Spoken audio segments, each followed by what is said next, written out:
বন্ধুরা, আজকে একটা ভীষণ পরিচিত পুরনো দিনের কাজ নিয়ে কথা বলবো। সুতা ফোর দিয়ে খাতা শিলানো একটা নস্টাল। আসসালামু আলাইকুম এভরিওয়ান, আশা করি সকলেই ভালো আছেন। আমিও আল্লাহ তাআলার রহমতে অনেক ভালো আছি। আসলে দিন যত যাচ্ছে ততই আমাদের হায়াত কমে যাচ্ছে। হয়তো পুরনো দিনের মতো কাজগুলো আমরা এখন করি না, কিন্তু সেই দিনগুলোর স্মৃতিগুলোকে আগলে রেখে কিন্তু আমাদের বেঁচে থাকা। তো যাই হোক, ছোট বোনের লেখার জন্য খাতাগুলো শেষ হয়ে গেছিল, তাই ও আমাকে বললো যে কিছু খাতা কেনার জন্য। তাই আমি দোকান থেকে কিছু খাতা কিনে নিয়ে এসেছিলাম গতদিন। তো সেই খাতাগুলো এখন বের করে দেখি শিলানো না। আমার ছোট বোন বললো যে দোকান থেকে খাতাগুলো নেওয়া হয়েছে, সেই দোকান থেকে স্টাবলার মেরে নিয়ে আসতে। তা আমি বললাম স্টাবলার কেন মারবো, আমি বাসায় তোকে শিলাই দিই, তো শিলানোর জন্য যে সুতাগুলো দরকার সেটা নিয়ে নিলাম। স্টাবলারের যুগ আসার পর থেকে মানুষ শিলানোর কথা ভুলেই গেছে। যাই হোক, সুতাটা রাখার পরে দেখলাম বাসায় ফোর নেই, তো একটা ফোর কেনার জন্য বেরিয়ে পড়লাম। খাতা শিলানোর কি আগ্রহ আমার, ভাবুন একবার যে রাত 11টা বাজে আমি ফোর কেনার জন্য দোকানে আসলাম। তো ফোর কেনার জন্য আমি একটা চাচার দোকানে আসলাম। এই চাচার দোকানে শুধু ফোর না, অনেক কিছুই পাওয়া যায়। যাই হোক, ফাইনালি একটা ফোর কিনে নিয়ে বাসায় চলে যাচ্ছে।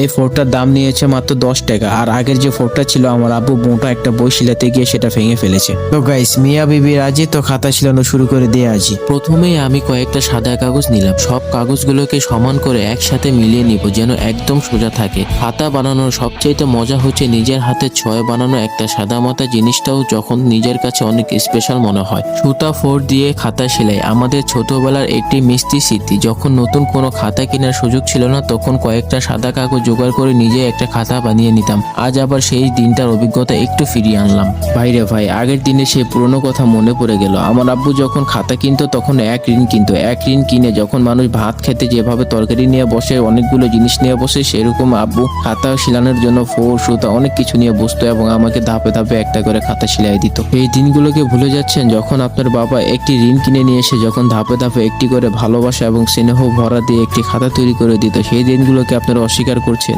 সুতা এবং ফোর দিয়ে নিজের হাতে খাতা সেলাই করা। আজকাল যেখানে দোকান থেকে রেডিমেড খাতা কিনতে পাওয়া যায়, সেখানে কি আগের মতো মানুষ সুই সুতা ফোর দিয়ে কি খাতা সেলাই করবে? আমার মতো কে কে এরকম বাসায় খাতা তৈরি করেন অবশ্যই জানাবেন। আর ভিডিওতে যদি শিক্ষামূলক হয় তাহলে অবশ্যই ভিডিওটি শেয়ার করে দিবেন। আর এরকম ভিডিও পেতে হলে অবশ্যই ফলো করবেন।